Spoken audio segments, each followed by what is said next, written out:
here with ET now. This is the India development debate. It's a tightrope walk for Finance Minister Arun Jaitley as he presents the Modi government's last full-year budget. On one side, indirect tax collections are dwindling, that too at a time when government is looking to unleash the animal spirits in the economy by boosting public spend. On the external front, the surge in crude oil prices has already put a spanner in the works, threatening to tilt the trade balance. Add to that a possible slippage on the fiscal deficit front, and the government is surely on the defensive. On the other hand, the finance minister cannot afford to tighten purse strings any further. The signals from Gujarat indicate that all is not well with the rural constituency. It's a no-brainer. The budget will have to be loaded with goodies for the farm sector. Add to that some tax reliefs for the salaried class. Jaitley may be facing his biggest test ever. With just a week to go for the budget, ET now takes a look at the state of the fisc and the state of the economy. The options before the finance minister in this special edition of the India development debate. How are the numbers stacking up for this year's budget? Let's take it across to my colleague Ruchi Bhatia with the number crunching.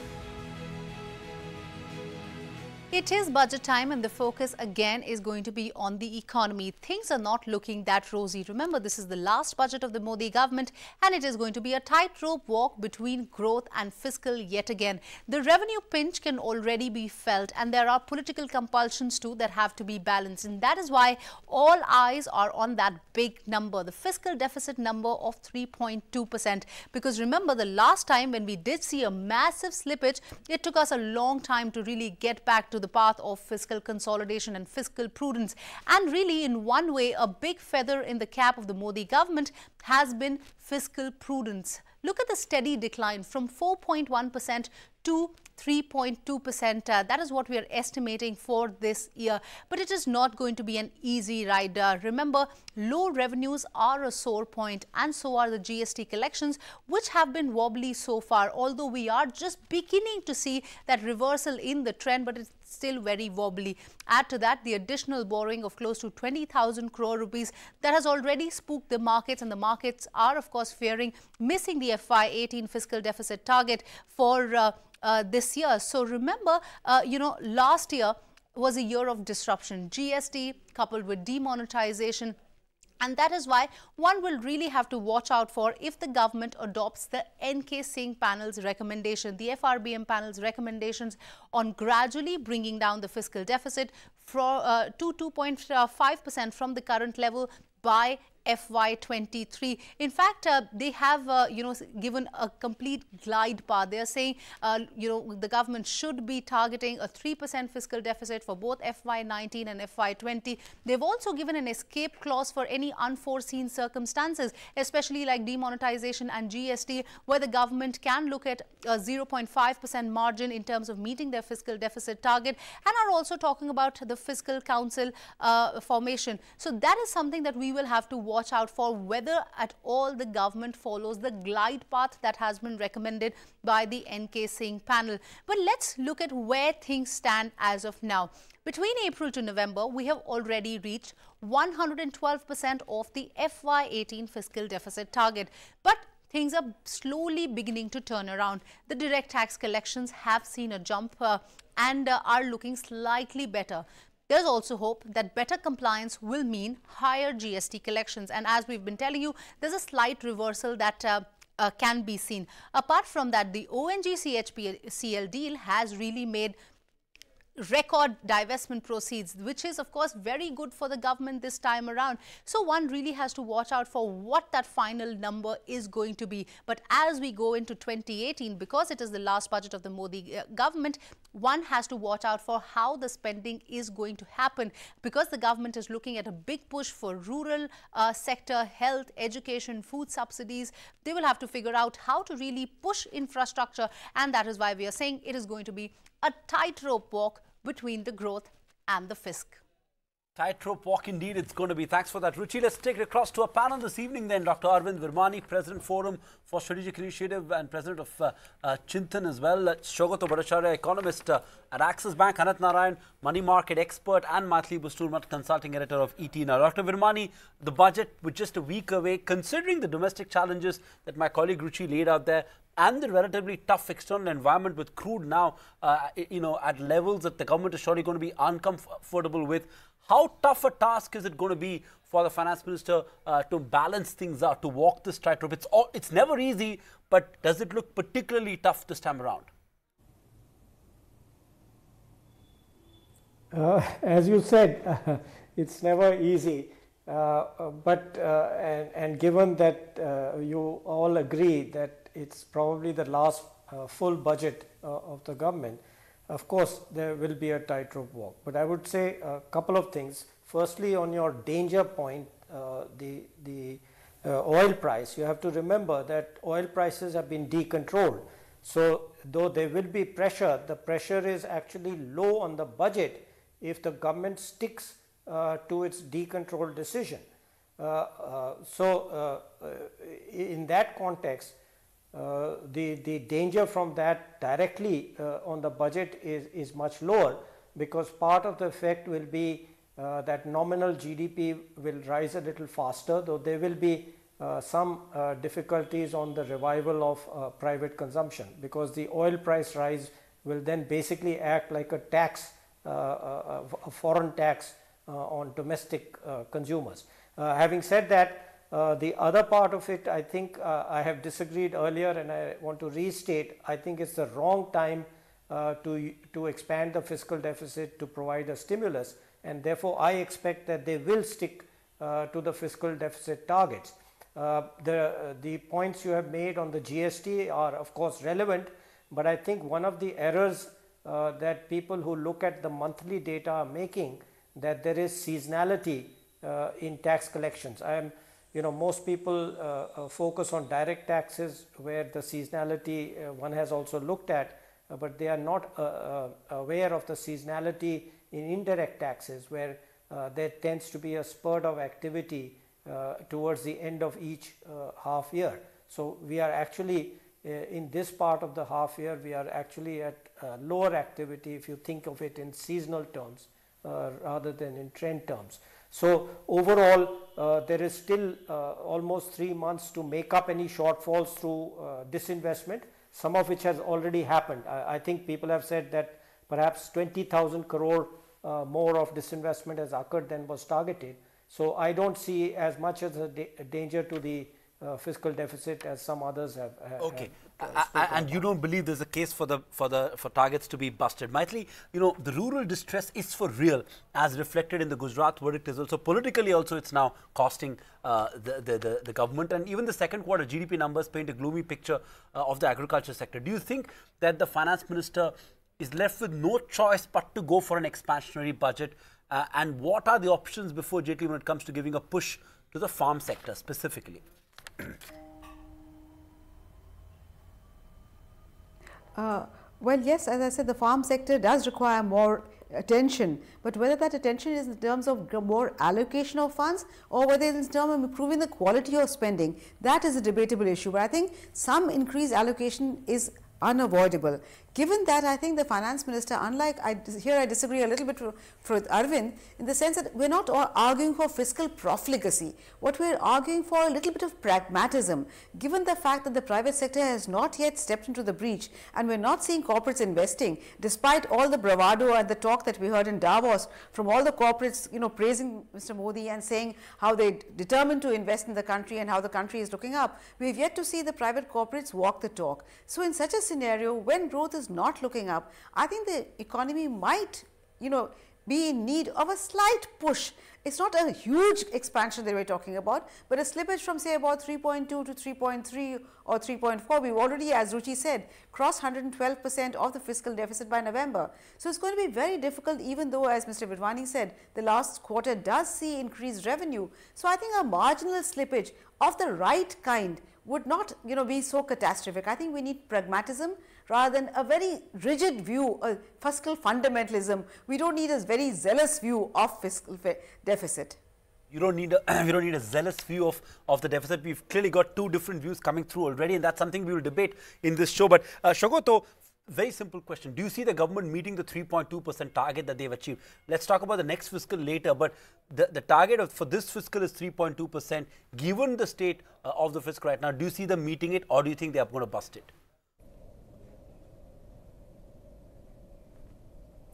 So quite shorn of on any verbiage, I think they will meet. There might be a little slippage because of the slowdown in the nominal GDP growth rate, about 0.5%. I mean, you know, so I mean, apart from that, I think they will meet they will show at least the 3.2% target. Beyond saying that, I do think there is a bit of a puzzle in this, because they are actually borrowing more than they had budgeted, and they are likely to get more small savings funds as well. So it's an algebraic certainty that, I mean, with the higher borrowing, they will need to have show a higher fiscal deficit. So if they actually keep the borrowings at the deficit at 3.2, they will probably need to shift some of the higher borrowings to cash and take that cash surplus into FY19 to provide a cushion there. Having said that, I think they also have a built-in buffer, because their spend rates by the revenue spends and the capital spends are still lower than what they would need to spend in the final quarter. So that gives them a buffer as well. So altogether, I think there are sufficient levers for them to keep the fiscal deficit at the 3.2 and use some of the higher borrowings as a cash buffer to provide a buffer in FY19. Anand, do you agree with Shogoto there that there's enough built-in buffer for the government to meet the target for this fiscal? Because the movement of bond yields seems to suggest that the market is not so confident of the government meeting the 3.2% number.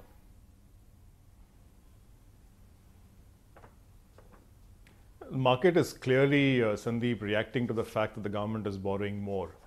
And unfortunately, even going forward, the supply-demand situation for government bonds isn't looking great. At the moment, there seems to be a shortfall in demand, and therefore bond yields can continue to go up a little bit even beyond the budget. But I think the thing to reiterate here is there are several uncertain factors here, and the amount of ambiguity is quite large. Even for this year's fiscal, you know, there is so much of a cloud of uncertainty around GST collections. I personally think, by the way, that the government will not meet 3.2%. We'll probably end up at 3.5%-ish, largely because of a shortfall in GST collections. And by the way, that will be made up the next year, where we will see a robust growth in collections in GST. But this year, they might end up showing 3.5%. Next year, we think they will probably go at about 3.2 or 3.3%. But the problem also will be, you know, the question of credibility around the whole numbers. Are they really believable? Because end of the day, Sandeep, a lot of it depends upon where oil goes from here. You know, for the last 3 years, we've had the situation where the macros looked great. Oil prices were low, inflation was low, everything was looking fine, CPI was low, but the micro didn't look great. You know, the results weren't looking great, the IIP was low, GDP was low. Now we seem to be flipping the other way around. The macros are suddenly being a question. You know, current account deficit is becoming a bit of a threat. Fiscal deficit is becoming a little bit of a question mark, whereas the micros are looking slightly better. PMI is better, IIP is looking better. So, you know, I tend to agree with Dr. Virmani there. I think this is a time to be careful at a time when oil prices have gone far beyond our expectations. And by the way, today have crossed $70 a barrel. We've got to be very, very careful about the way we manage our macros. You know, it's nice to say we'll spend FISC the right way and boost up in, you know, GCFC and all of that. But the reality is the credibility around that is quite low. Every time we've seen this movie before of trying to spend our way out and to boost investment, it doesn't come out that way. There are better ways of channeling all the savings that we have into long-term investments. You know, there is so much of money going into equity markets which can be channeled through private sector into investments, or even through off-balance sheet items from the government into investments. But, you know, going it directly from the FISC, I don't think is a great idea. So to answer your question, I don't quite agree with Shogoto. I think we'll show a higher fiscal deficit for this year, and there'll be a lot of uncertainty even going forward. Okay, fair enough. But Dr. Virmani, I want you to react to the point that Maithri was making earlier, which is, you know, given the anemic rural economy, given the weak investment cycle, the fact that 3.5 years into the term of this government, no signs of private capex kicking in, can the government afford to look the other way when this is the last full budget of this government? Can they afford to continue to stay fiscally prudent, and can they afford to look the other way instead of looking at ways to stimulate the economy? So first, on the latter point of investment, and I have 2 points to make here. One is that there is already a commitment to raise capital expenditures. You know, last year, I think the talk, I mean, in the budget time, the talk was of 25 to 30% increase in capital expenditure by the central government. And that is important. That must continue. I don't know if it's been met. We'll find out in the budget. but I think everybody is agreed that we still need to put government expenditure into infrastructure, which will have a complementary effect on private investment. The second point on investment is, if we look at the history, unfortunately the CSO has delayed the detailed accounts. I don't know why they have been delayed for so long, but the savings and investments for the previous year haven't come out. But whatever data is available suggests that the big decline in the investment GDP ratio is really household investment in structures, housing, industrial structures, commercial structures, etc. So that problem is linked with this whole issue of black money, and something has to be done about it. If I may, the pressure point is from the top. A lot of anti-black money measures have been taken, but from below, the corruption, to be undiplomatic, has not really reduced, and in the middle the real interest rates have been too high. So something clearly that's a different problem from the general problem. And finally, on your third issue of agriculture, yes, agriculture, again, one has to look at it in two parts. One is the short-term issue. Certainly, I expect that there will be some new expenditures announced to alleviate any agricultural distress, but that is not going to solve the long-term problem without looking more carefully and doing more on the fundamental structural reforms which many of us have repeatedly talked about. Sure. Maitree, the contrary, to flip this question a bit, given the hard achieved gains on account of, fiscal consolidation, does it make put all the more pressure on the government to be very prudent? The India premium that we've seen over the last couple of years is on account of the fact that we've been on a track towards fiscal consolidation, which has driven the sort of FII inflows that we've seen into our markets. In that context, is it more critical that the government maintains, quote unquote, macroeconomic stability?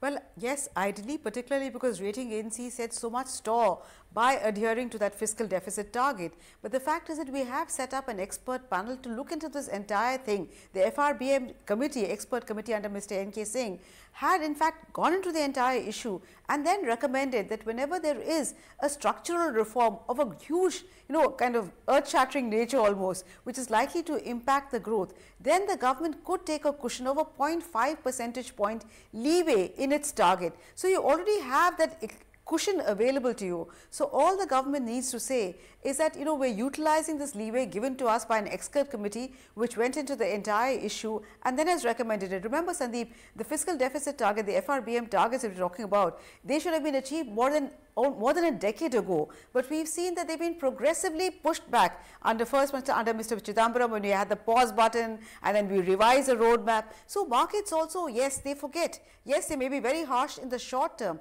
but today is the time when we have enough and more money coming into our shores. In fact, the rupee has been appreciating precisely because we've got more dollars coming in than we really need, and of the wrong kind. We need FDI, for which it is factors like ease of business, the growth of the economy. So I strongly feel that if the government were to support that growth, then from that very small slippage, I'm not talking of a large slippage, a very small slippage of the right kind, maybe growth would pick up sufficiently to incentivize the right kind of FDI. Because remember, we are going to get a huge tailwind from global recovery. Yes, there's a headwind of oil prices, but we have the tailwind of global recovery. So I think this is a risk that the government should take and needs to take.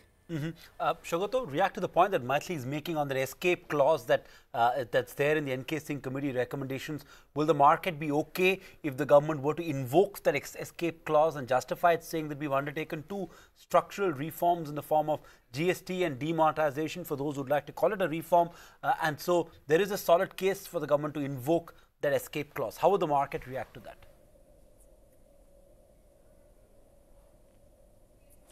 So that's exactly what I was referring to. So remember, most of this year is gone.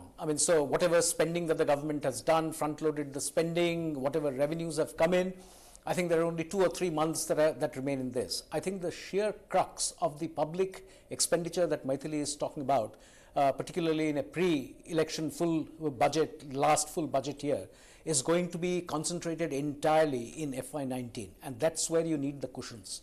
So I have a feeling that even while sticking to the 3.2, despite the optics looking a little bad, that maybe a slight slippage to maybe 3.5 in FY19, because that's where the bulk of the spending is likely to come in. You might spend a little bit more. I mean, you know, the government has sufficient levers in the budget to try to push some of the spends or some of the obligatory expenditures that they have into FY19. And that's where the crux remains. And markets remain very, very uncertain, as Anant mentioned, about the scale, the nature of borrowings. And that's where the borrowings a little front-loaded in FY19. And that borrowing being taken into cash into FY19 would provide them the buffer with a little bit of a slippage, as Maithili mentioned, citing the encompassing review on structural reforms. So I think there will be a little bit of a slippage that will be shown in FY19 budget, but not too much borrowings. Remember, there's a huge amount of redemptions in April itself, in April 2018.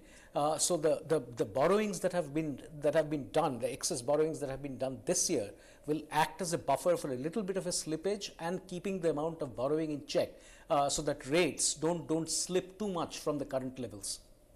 So, Anant, in the situation where the government were to take that leeway and push that 3% target by one more year, we've already missed that 3% target thrice before, but if the government were to push that 3% target by 1 year more, how much will it hurt the credibility of India?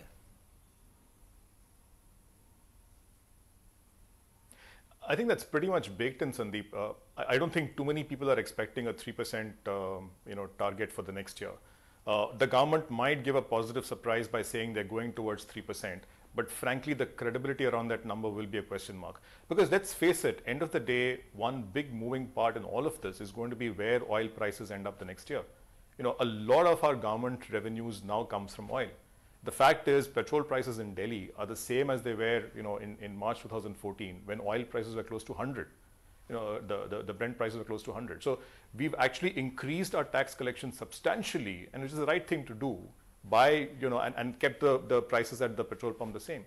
Now, if they had to undo some of that in an election year, at a time when oil prices are going up, then you're anyway going to put pressure on your fisc. So, long story short, I think a credible number would be about 3.2, 3.3. Nobody is going to, jump out of bed because they come up with a number like that. I would, question if they start to go beyond that. If they start to go at 3.5, 3.6 for the next year, using the argument that Maithili was giving, and there is merit to that argument, saying let's try and, because private sector is not doing well, let's try and give it a fillip. The reality is our macro space available for doing that is really low. The time to do this was probably 2 years ago, when oil was much lower at $40 a barrel. Today, when it's above $70 a barrel and our current account deficit is going up, our trade deficit is already close to $15 billion a month. The room that we have to play around, push the fisc up, and risk pushing the CAD even current account deficit even further up is just not there. Now, on the point of investments, there are multiple ways of managing investments, right? For instance, the way the Golden Quadrilateral was managed through NHAI, it was at a time of FRBM. It didn't require too much of fisc pressure to go through. We used NHAI, we used public-private partnership, we channeled savings into productive investments. When you see the amount of money going into stock markets from retail, 20,000 crores going to mutual funds every month, into equity mutual funds, there's no reason why some of that can't be tapped through NHAI, through IFCL, through multiple agencies to maybe fund proper productive infrastructure and investments. So do it off balance sheet, do it through other entities, don't necessarily take it onto the fisc. This is not the time to actually blow up the fisc. Look at off-balance sheet items as well. I'm going to, ask my panel to hold their thoughts for just a moment, because I've got an interesting view coming in from none other than Dr. Rajan, former RBI governor. Supriya caught up with him yesterday and asked him this very specific question on what should the government do with the fisc ahead of the budget. Let's hear his thoughts and then debate the point that he makes in this interview. I don't know what, I don't want to talk about expectations. I want to talk about the hope that we will stick to what we have acquired, which is macro stability, that the budget will not, blow the fiscal deficit to such an extent that people think that, India cannot be relied upon. One of the, I think, benefits we've had over the last few years is the India premium in, for example, foreign money coming in has gone off. That's right. People aren't demanding 6% extra to come into India because of exchange fears, of fiscal fears, and so on. That's a good thing. We've achieved that. We should retain that. That means that we have to focus, if you want to enhance growth, not in terms of fiscal stimulus, but in terms of more implementation of all these projects that have been announced, the yojanas that have been announced. We need to take a look at all the stuff and make sure that they're actually working. So I would like to see a budget focus much more on implementation and probably maintaining the fiscal course that the government has. No, I get the point about fiscal prudence, but this government is also trying to press the puddle as far as divestment is concerned. And I think for the first time in many years, we will be overshooting the divestment target. Do you believe that's the way to go, or are we resorting to that because obviously there is an obvious dip on revenues on account of the GST? Well, I mean, I think we have to do what it takes, whether it's through divestment and so on, to maintain the fiscal targets. But I would think more that at this point our focus should be on removing supply bottlenecks than on creating much more additional demand. We already have sort of signs of inflation coming up. We have concerns about the fiscal deficit reflected in bond yields, which are also moving out. Yes. So at this point, I would say that's not where we should put our focus. Whatever bottlenecks there are in terms of growth, let's fix those. Implementation. Right, Dr. Virmani, comment on that. Dr. Raghuram Rajan says, fix the supply side bottlenecks instead of focusing on creating more demand. Agree with that view? Yeah. So we have already discussed some of this, but I want to give my, before we finish on the next year, which I didn't get a chance to say.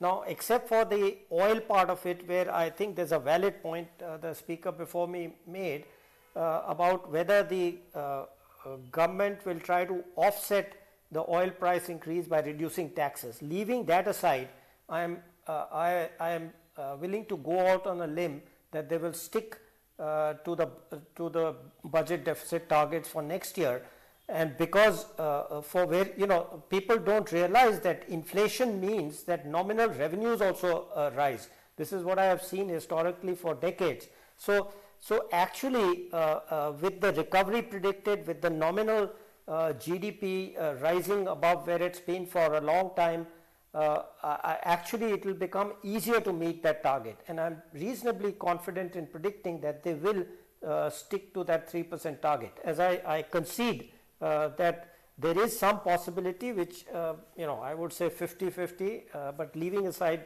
that the trying to offset prices by reducing taxes, all other indicators based on that, I think they will meet the target. So as far as the supply side is concerned, yes, clearly that's been the whole point of my my points, which is that we are in the, you don't want to do pro-cyclical fiscal policy. We are on the recovery side of the cycle, and it's just the wrong time to push the demand side, by whatever means. And so clearly, given that there is still some time for reform measures, we mentioned agriculture, there's reform measures needed on the external side if India is to take full advantage of the recovery globally, etc. So there are many things like that where this is probably the last chance, though they may not be in the budget or subsequently, but in the next 3 months or so, some of these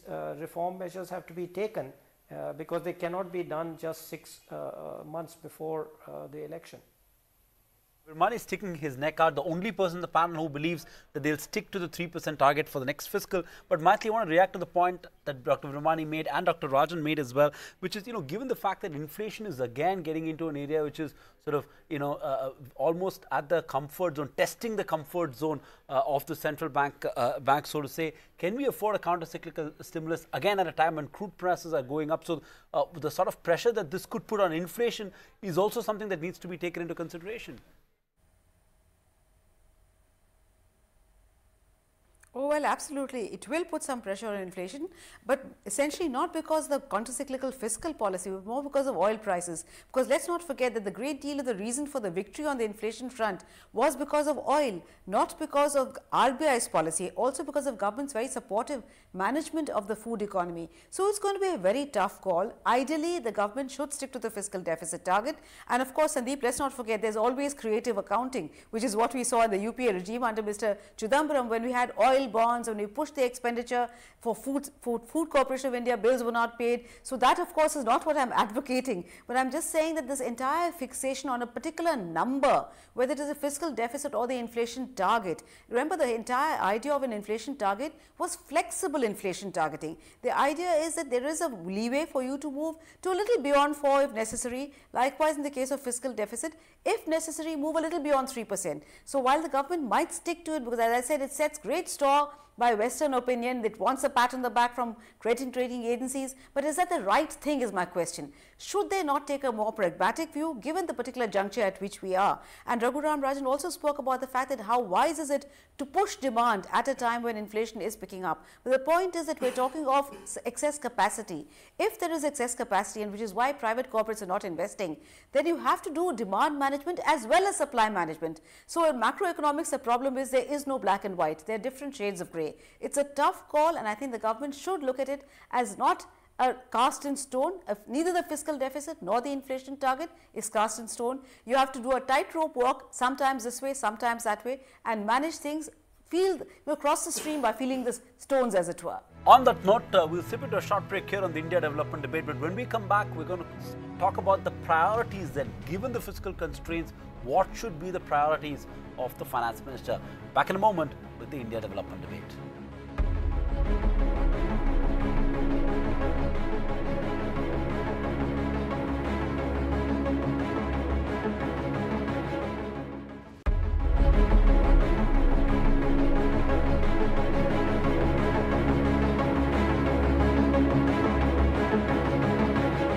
You're with ET now, and this is the India development debate. Tonight, we have put the spotlight on the state of the fisc in the build-up to budget 2018. But Chogoto, given the situation that we are in, given the fact that the fisc is going to be under stress, is it a given that market borrowing will increase, and does that, in a sense, again put pressure on the interest rate cycle? Because that's another thing. I'm trying to sort of explain to our viewers the implications of the current macroeconomic situation. On the one hand, inflation is under pressure, and they need to get a sense of what will happen on the interest rate front. Because obviously, there's pressure on the fisc, government borrowings will go up like it has happened this fiscal as well, and that in turn will put pressure on the interest rates, won't it?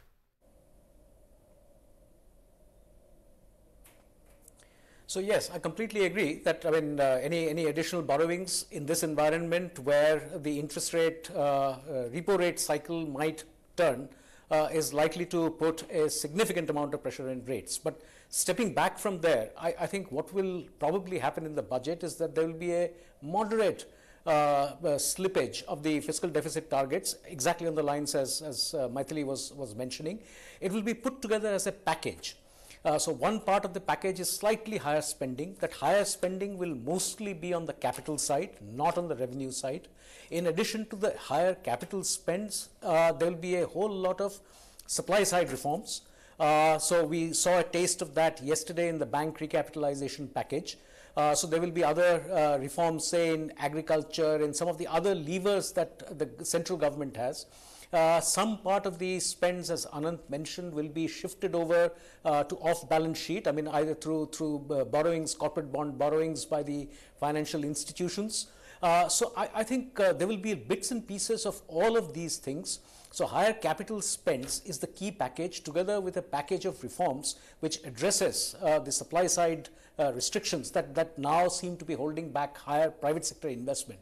So the idea is, the notion, the message would be in extraordinary times, at times of extraordinary structural reform, it is okay to spend a little bit more, but spend a little bit more effectively on the capital side, which generates productivity increases, which actually aids growth over the medium term.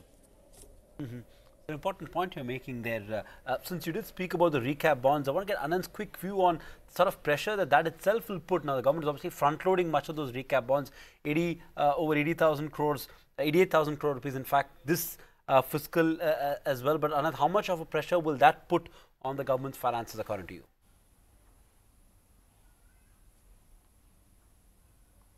Well, it doesn't show up in the FIS directly, but of course it's accounting jugglery. It ought not to impact interest rates in the market, because it will be a cash neutral transaction where government will borrow via recap bonds, at the same time infuse equity into the bank at the same time, and the bonds will not be tradable. They'll be non-SLR, and they'll be probably a floating rate bond and not really tradable as such. So they shouldn't put pressure on interest rates in general. But there is a bit of a problem, Sandeep, going forward for interest rates as well. While we're already pretty elevated, 10-year bonds, the new bond is 7.3% today. The way the math looks for the next fiscal, and it's all subject to whatever comes out on 1st February, it does look like the borrowing program will be higher supply than what demand we have. Couple of reasons for that. One is, Indian banks will probably buy less the next year as credit offtake starts to take up. Remember that credit offtake was really low all this while, which is why we were buying bonds. The second part is, the last fiscal or this current fiscal, we've had a lot of FII buying. FPIs have bought the last calendar year $23 billion worth of bonds, government bonds. That's not going to be there because there are limits. They've already hit the limits, and it's unlikely that the government will open up more limits for them. So given that shortfall, you might have a supply-demand mismatch, which could push up interest rates a little more.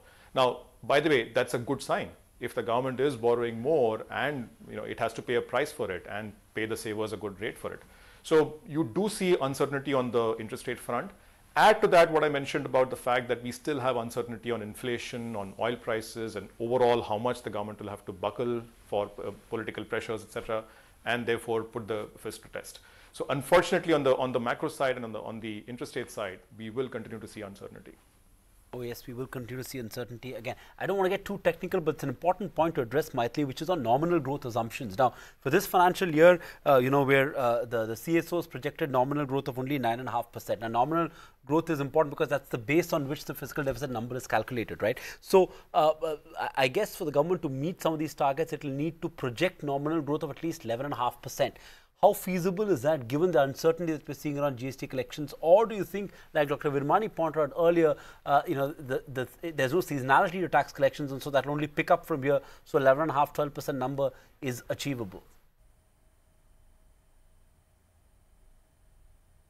When we're talking about nominal growth, Sandeep, it's not so difficult, because if inflation is going to pick up, we will hit that 11.5 number. Remember, one of the reasons why our nominal growth has been less this year is partly because inflation has been so much lower. So as far as nominal growth is concerned, I don't think it will be such a problem. In fact, as Dr. Virmani says, we will see tax collections go up, partly because as GST stabilizes, we're already seeing some good signs in the December number. So as GST stabilizes, not just indirect collections, but even direct tax collections will go up. So I don't think the nominal growth rate will be such a problem, but I think the problem will be how do you get real growth rate to pick up, because that is what we want to do, and for that we have to see corporates investing. And even though yesterday's recapitalization package, the Revenue Secretary as well as the Banking Secretary talked about how banks will now be able to lend an additional 5 lakh crores, the fact is, unless you see governance reforms in banks, the mere fact that you are now able to lend doesn't necessarily mean that you will lend, because the same problem of the CBI, the ED, the CVC, all these people breathing down the necks of public sector bankers, why would a public sector banker want to lend? So the mere fact that you made these funds available doesn't necessarily translate into that investment or that lending happening. So I think that's what we need to address, and that is why I think the government needs to continue to hold the hand of the corporates and get them to somehow invest. Until such time as the private corporates invest, try and spend wisely in the right directions, even if it means breaching the deficit by just a little bit. Okay, closing comments from the panelists. Then what we've established evidently is that it's that the government needs to spend very wisely, like it always has to, but this time more so than ever before.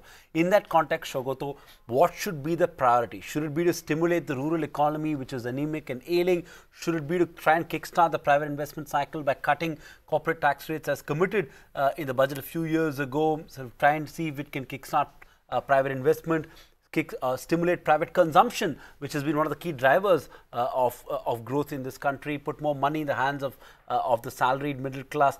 What should be the key budget priority?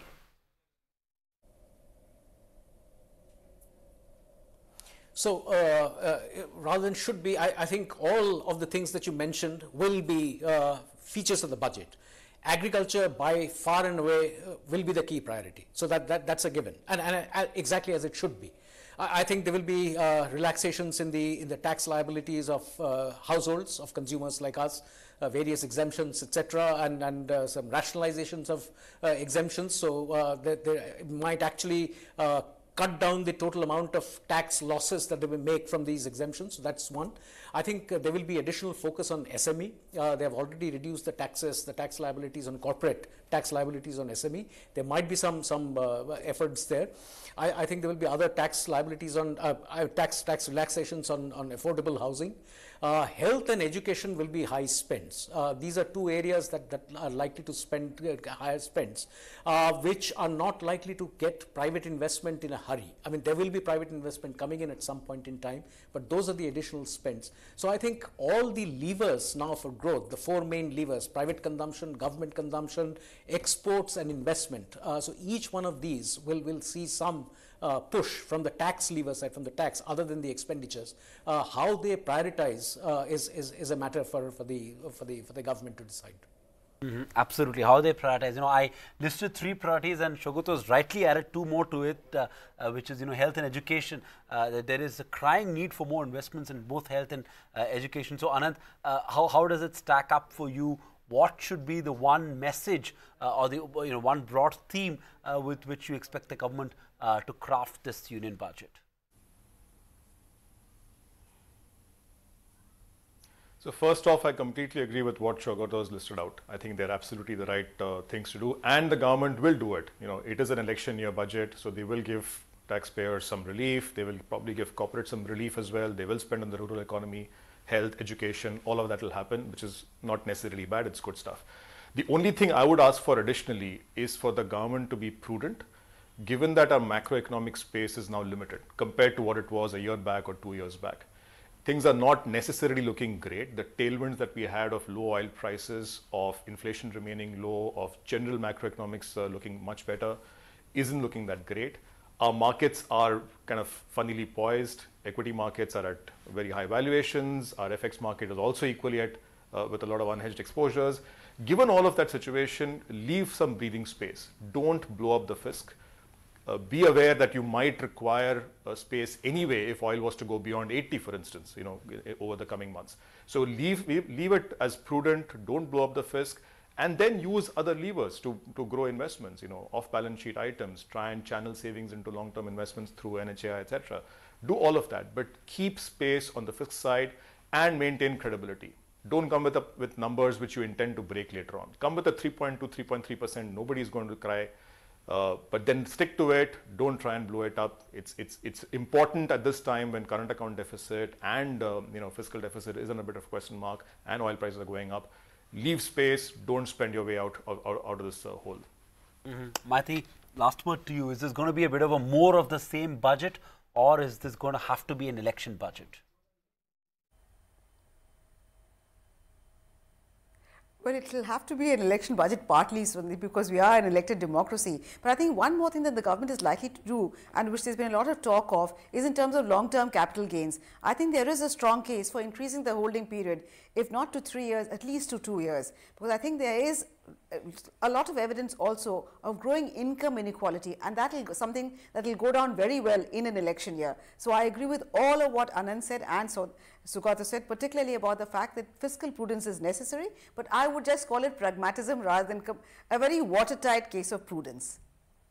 Adding one revenue line item, which I'm not sure the markets are going to like too much. Always paranoid whenever you utter the word long-term capital gains. Is there a case for it in the context of the political narrative around income inequality? Is something we'll have to wait and watch on the 1st of February. But on that note, completely timed out in this edition of India Development Debate. Anand Narayan, Shogoto Gupta, Maithili Pusturmath and Dr. Arvind Virmani, thank you for taking time out and joining us with your perspective on this edition of India Development Debate. It's always a tightrope walk for any finance minister, but this year it's going to be probably tougher than ever before with an election a year from now. And of course, macroeconomic headwinds now slowly finding their way to our economy. The government has to do whatever it takes to kickstart the investment cycle and to ensure that the stress in the rural sector is addressed once and for all. Thanks for watching. Keep it with ET Now.